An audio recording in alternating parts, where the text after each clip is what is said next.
નમસ્તે વિદ્યાર્થી મિત્રો, આજે આપણે સંજ્ઞા વિશે અભ્યાસ કરીશું। વિદ્યાર્થી મિત્રો, તમારે સમજવાનું છે કે નીચે दिए हुए वाक्य पढ़िए। संज्ञा माटे छे कि अवंती ने शिबू की मदद की। कुत्ता, बिल्ली और खरगोश मित्र थे। कोयल कौवे से छोटी होती है। घड़े में पानी कम था। सबके प्रति प्रेम और दया रखी। बगीचे में बड़ी भीड़ है। वे साहस और बहादुरी से लड़े। उनका बचपन गरीबी में बीता। तो 8 वाक्य ऊपर आपवामां आवेला छे अने दरेक वाक्यनी नीचे લીટી કરેલી છે। તો આ બધા શબ્દ શું સૂચવે છે એ આપણે અભ્યાસ કરીએ। अवंती और शिबू ये व्यक्तियों के नाम हैं। कुत्ता, बिल्ली और खरगोश पशुओं के नाम हैं। कोयल और कौवा पक्षियों के नाम हैं। घड़ा और पानी वस्तु या पदार्थों के नाम है। प्रेम और दया भावों के नाम है। बगीचा एक स्थान का नाम है। साहस और बहादुरी गुणों के नाम है। बचपन एक अवस्था का और गरीबी एक दशा का नाम है। तो साथे साथे अहीं ए पण तमने जाणवा मळ्युं के दरेक वाक्यनी नीचे जे લીટી करेली छे एमां व्यक्तिओना नाम, पशु पक्षीओना नाम, वस्तुओना नाम, भावोनुं नाम, स्थान जग्यानुं नाम छे, गुणोना नाम आपवामां आवेला छे, अवस्था अने दशाओना नाम पण आपवामां आवेला छे। इस तरह प्रत्येक प्राणी, पशु पक्षी, प्रत्येक व्यक्ति, प्राणी में पशु पक्षीओं की बात करवामां आवेली छे। वस्तु, स्थान, गुण, अवस्था और दशा का अपना अपना नाम होता है। व्याकरण में नाम को संज्ञा कहते हैं। इस प्रकार इन वाक्यों में रेखांकित शब्द संज्ञाएं है। तो विद्यार्थी मित्रों, तमने जाणवा मळ्युं हशे कि संज्ञा कोने कहेवाय, तो कि किसी व्यक्ति, पशु, पक्षी, वस्तु, स्थान, गुण, भाव या अवस्था के नाम को संज्ञा कहते हैं। संज्ञा कोने कहेवाय, तो कोई पण व्यक्तिनुं, पशु पक्षीओनुं, वस्तुनुं, स्थाननुं, गुण, भाव, अवस्था के दशा जे दर्शावे छे के नाम जे होय छे तेने संज्ञा कहेवाय छे। उपरना वाक्य तमे जोया तो ये बधा शब्द नीचे લીટી करेली हती, बधाने शुं कहेवाय छे? संज्ञा कहेवामां आवे छे। तो संज्ञामां कोनो उल्लेख थाय, तो कि कोई व्यक्तिनुं नाम होय, पशु पक्षीनुं नाम होय, कोई वस्तुनुं, कोई स्थाननुं, कोई गुणनुं। आमां साहस छे, साहस अने बहादुरी, तो ये गुण छे। भाव, अवस्था अने दशा, प्रेम, दया, आ बधा शुं छे? भाव छे। तो आ बधाने शुं कहेवाय छे? संज्ञा कहेवामां आवे छे। हवे विद्यार्थी मित्रों, तमने ख्याल आवी गयो हशे कि संज्ञा कोने कहेवाय, तो कि कोई पण व्यक्ति, पशु पक्षी, वस्तु, स्थान, गुण, भाव के अवस्था ने दर्शावे तेने संज्ञा कहेवामां आवे छे। त्यार पछी आगळ जोईए संज्ञा के प्रकार। संज्ञाना प्रकार केटला छे? तो कि 5। कया कया? तो कि जातिवाचक संज्ञा। तो सौप्रथम આપણે जातिवाचक संज्ञा विषय समझिए। यह संज्ञा किसी खास व्यक्ति, प्राणी, वस्तु या स्थान को सूचित नहीं करती। यह अपनी पूरी जाति यानी वर्ग का बोध कराती है। जैसे गांव के पास ही एक संत रहते थे, उसने बैल बेच दिया। चित्रकार ने युक्ति की, लोग नदी को माता मानते हैं। गांव शब्द से प्रत्येक गांव का बोध होता है। जातिवाचक संज्ञा में शुं कि कोई पण एक व्यक्ति, प्राणी, वस्तु के स्थान ने सूचित नहीं करता, पण ए पूरी जातिनो, पूरेपूरा वर्गनो बोध करावे तेने जातिवाचक संज्ञा कहेवामां आवे छे। अहीं उदाहरण छे कि गांव के पास ही एक संत रहते थे। तो गांव शब्द छे ई प्रत्येक गांवनो बोध करावे छे, दरेक गामनो बोध करावे छे। उसने बैल बेच दिया, तो बैल शब्द का प्रयोग सभी बैलों के लिए होता है। इससे पूरी जाति सूचित होती है। चित्रकार ने युक्ति की, तो प्रत्येक चित्रकार कहते हैं। એટલે માત્ર કોઈ જો નામ લઈને કીધું હોય તો એ વ્યક્તિવાચક સંજ્ઞા કહેવાય। જાતિવાચક સંજ્ઞામાં શું આવે તો કોઈ ખાસ વ્યક્તિ નહીં પણ શું કે પૂરી જાતિ પૂરા વર્ગનો બોધ કરાવે છે તેને। પછી નદીની વાત કરવામાં આવેલી છે તો એ નદી છે એ બધી નદીની વાત અહીં કરેલી છે। અને માતા શબ્દ માટે પણ तो इस प्रकार ये रेखांकित शब्द अपनी पूरी जाति का नाम सूचित करते हैं। ये सभी जातिवाचक संज्ञाएं हैं। હવે ખ્યાલ આવી ગયો હશે જાતિવાચક સંજ્ઞા કોને કહેવાય તો કે જે પોતાની પૂરી જાતિ પોતાના વર્ગને બોધ કરાવે છે તેને જાતિવાચક સંજ્ઞા કહેવામાં આવે છે। પછી બીજો પ્રકાર છે વિદ્યાર્થી મિત્રો વ્યક્તિવાચક संज्ञा। यह संज्ञा किसी खास व्यक्ति प्राणी या स्थान को सूचित करती है। व्यक्तिवाचक संज्ञा में शू आवे तो विशेष एटले के खास व्यक्ति प्राणी अने स्थान ने दर्शावे छे। उदाहरण आपेला छे कि आंबेडकर इंग्लैंड चले गए, शांता बहादुर लड़की थी, चेतक अनोखा घोड़ा था, नर्मदा अमरकंटक से निकलती है। इन वाक्यों में रेखांकित संज्ञाओं पर ध्यान दीजिए। तो हवे आ जे शब्द नीचे લીટી करेली है ध्यानपूर्वक जो आंबेडकर शब्द है इंग्लैंड, शांता, चेतक, नर्मदा अने अमरकंटक। तो आंबेडकर है ये भारत के एक विशेष व्यक्ति का नाम है। इंग्लैंड देश का नाम है यानी स्थान का नाम है। शांता लड़की व्यक्ति का नाम है। चेतक प्राणी का नाम है। नर्मदा एक विशेष नदी का नाम है और अमरकंटक एक विशेष पहाड़ का नाम है। तो तमने हवे ख्याल आवी गयो हशे कि व्यक्तिवाचक संज्ञा कोने कहेवाय तो कि जे व्यक्तिनुं नाम लईने वाक्य जे लखवामां आवेलुं होय तेने व्यक्तिवाचक संज्ञा कहेवाय छे। एमां व्यक्ति होय प्राणी होय अथवा तो कोई पण जग्या एटले के स्थानने दर्शावे तेने व्यक्तिवाचक संज्ञा कहेवामां आवे छे। त्यार पछी हवे आपणे आगळ जोईए कि इस प्रकार ये रेखांकित संज्ञाएं किसी विशेष व्यक्ति देश प्राणी नदी या पहाड़ का नाम है। ऐसी संज्ञाओं को व्यक्तिवाचक संज्ञाएं कहते हैं। हवे त्रीजो प्रकार आवे छे भाववाचक संज्ञा। यह संज्ञा मन के भाव विचारों इच्छाओं आदि को सूचित करती है कि जे आपણા મનમાં રહેલા ભાવ છે વિચારો છે ઈચ્છાઓ છે એને દર્શાવે છે। गुण स्थिति या अवस्था को सूचित करने वाले शब्द भी भाववाचक संज्ञाएं है। शू कहे छे कि गुण स्थिति अने अवस्था दर्शावे तेने पण भाववाचक संज्ञा कहेवामां आवे छे। तो भाववाचक संज्ञाओना उदाहरण जोईए केटलाक के भाव। तो भावमां शुं आवी शके तो कि हसी खुशी सुख दुख प्यार नफरत आशा आश्चर्य बलिदान वगैरह शब्द आवी शके छे। त्यार पछी गुणमां कया कया शब्द आवी शके तो कि वीरता सच्चाई मेहनत हिम्मत निर्भयता मीठास कड़वापण वगैरह। त्यार पछी स्थिति तो अमीरी गरीबी स्वास्थ्य थकावट चिंता बीमारी वगैरह शब्द। त्यार पछी अवस्था तो अवस्था माटेना कया कया शब्द तो कि बचपन जवानी बुढ़ापा आदि वगैरह शब्द। आ भाववाचक संज्ञा में आटला शब्द आवी शके।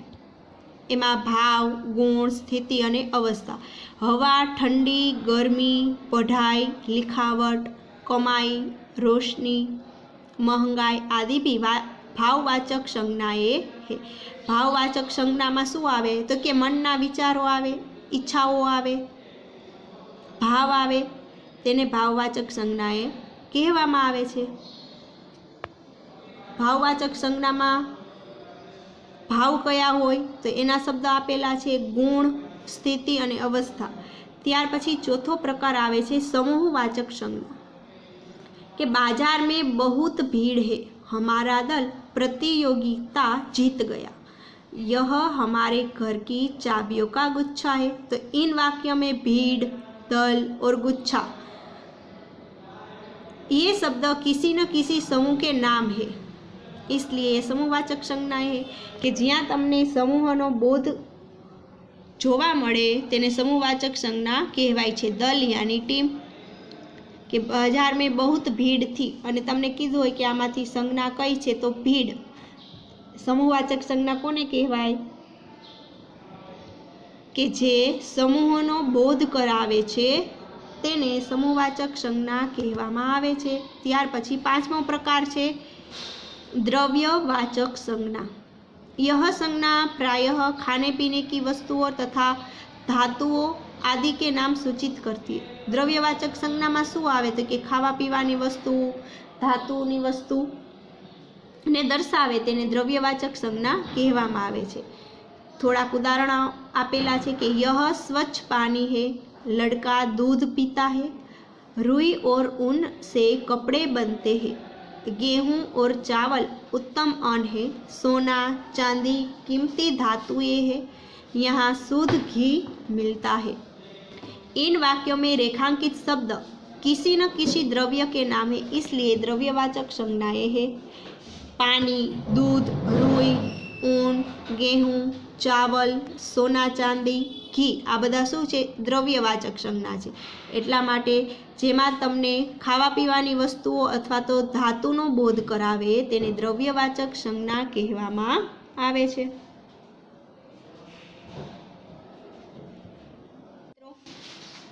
आ संज्ञाना 5 प्रकार आपणे जोया। त्यार पछी हवे आपणे लिंग परिवर्तनना कोने कहेवाय ए शीखीशुं। कि અહીં તમે જોઈ શકો છો અ વિભાગ અને બ વિભાગ। कि लड़का खेलता है, लड़की खेलती है, बैल घास खाता है, गाय घास खाती है, कबूतर दाना चुगता है, कबूतरी दाना चुगती है। अ विभाग में लड़का, बैल, कुत्ता, चूहा अलग अलग प्राणियों के नाम है। ये सब पुरुष जाति के प्राणी है। और ब विभाग में लड़की, गाय, कुतिया, चूहिया ये सभी प्राणियों के नाम है। ये स्त्री जाति के प्राणी है। व्याकरण में जाति को लिंग कहते हैं। कि व्याकरण की भाषा में जाति ने शू कहवाय छे तो कि लिंग कहवामां आवे छे। इस तरह संसार के सभी प्राणियों को हम पुरुष जाति और स्त्री जाति में बांट सकते हैं। पुरुष जाति को पुल्लिंग कहते हैं और स्त्री जाति को स्त्रीलिंग कहते हैं। हिंदी में 2 लिंग है, पुल्लिंग और स्त्रीलिंग। तो विद्यार्थी मित्रों के जे पुरुष जाति छे तेने पुल्लिंग कहेवामां आवे छे अने स्त्री जाति छे तेने स्त्रीलिंग कहेवामां आवे छे। कि पुल्लिंग कोने कहेवाय तो कि जिस पद से पुरुष जाति का बोध हो। कि जे पद आपने दर्शावे कि पुरुष जातिनुं आ पद छे तेने पुल्लिंग कहेवामां आवे छे। जेम के लड़का, बैल, कुत्ता, चूहा, कबूतर। त्यार पछी छे कि जिस पद से स्त्री जाति का बोध होता हो उसे स्त्रीलिंग कहते हैं। जैसे लड़की, गाय, कुतिया, चूहिया, कबूतरी। निर्जीव वस्तुओं को भी उनके आकार, वजन और गुण के अनुसार पुल्लिंग और स्त्रीलिंग में बांटा गया है।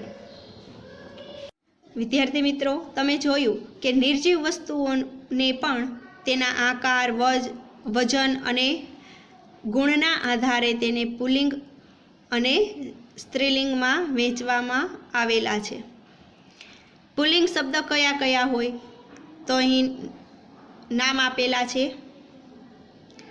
आकाश, पर्वत, पेड़, मैदान, पत्थर, दरवाजा, बादल, मकान, कुआ, सागर, शहर, गांव, फूल, घड़ा, रास्ता, कागज, अखबार, कारखाना आदि शब्द पुल्लिंग शब्द में जे आकार, वजन, गुण, स्थान वगैरेनो बोध करावे छे तेने पुल्लिंग शब्द कहेवाय छे।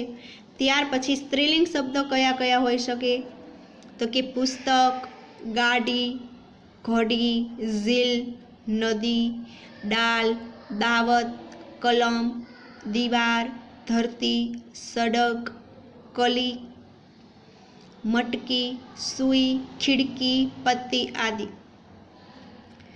ત્યાર પછી આગળ છે કે પુલ્લિંગ શબ્દ को स्त्रीलिंग में बदलने के कुछ नियम। કેટલાક નિયમો છે પુલ્લિંગ શબ્દને સ્ત્રીલિંગ શબ્દમાં બદલવા માટે કે कुछ अकारांत पुल्लिंग शब्द को आकारांत में बदल दिया जाता है। अकारांत હોય પુલ્લિંગ શબ્દ એને આકારાંત કરીને સ્ત્રીલિંગમાં પરિવર્તન કરી શકાય છે। કે અકારાંત ને આકારાંત કોને કહેવાય? તો જ્યારે તમે કોઈ પણ શબ્દનો ઉચ્ચાર કરો છો અને અનું ઉચ્ચારણ થાય તેને અકારાંત કહેવાય અને આનું ઉચ્ચારણ થાય તેને આકારાંત કહેવાય। અહીં શબ્દ છે શિષ્ય। તો વિદ્યાર્થી મિત્રો, જ્યારે તમે શિષ્ય શબ્દ બોલો છો ત્યારે યનું ઉચ્ચારણ કરો છો તો સાથે અનું ઉચ્ચારણ થાય છે, એટલા માટે એ શું છે? અકારાંત પુલ્લિંગ। ત્યાર પછી શિષ્યા શબ્દ છે તો યા શબ્દ બોલો છો ત્યારે આકારાંતનું ઉચ્ચારણ થાય છે, એટલે શિષ્યનું થયું शिष्या, बालनु बाला, सूतनु सूता। त्यार पछी अकारांत पुल्लिंग शब्दों में ईका प्रत्यय जोड़ दिया जाता है।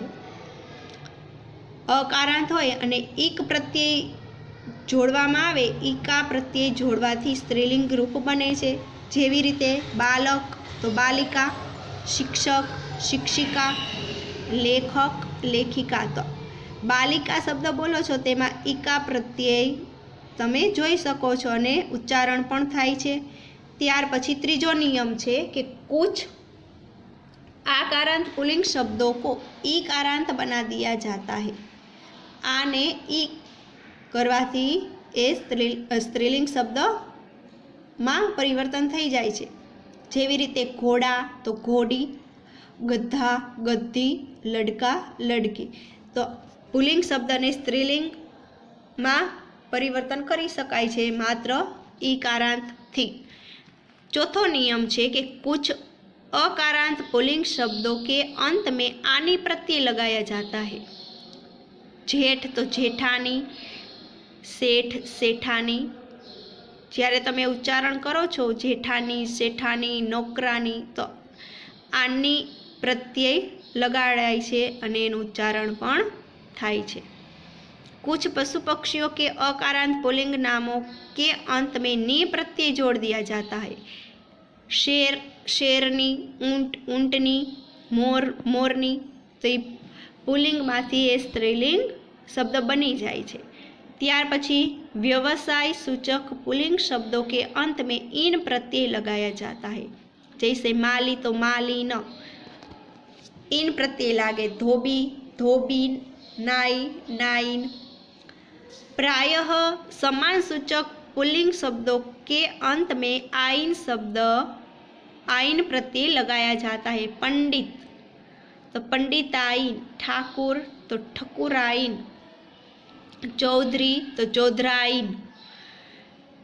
आठवां नियम छे कि कुछ पुल्लिंग शब्दों के स्त्रीलिंग अनियमित रूप से बनते हैं। जैसे पिता નું સ્ત્રીલિંગ બનાવવું હોય તો માતા, બેલનું ગાય, આદમીનું औरत। અને અહીં કેટલાક પુલ્લિંગ શબ્દ અને સ્ત્રીલિંગ શબ્દ અહીં આપવામાં આવેલા છે।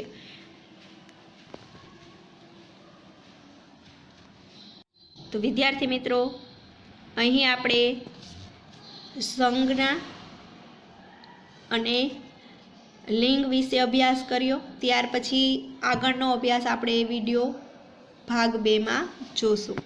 अस्तु। जय हिंद। वंदे मातरम।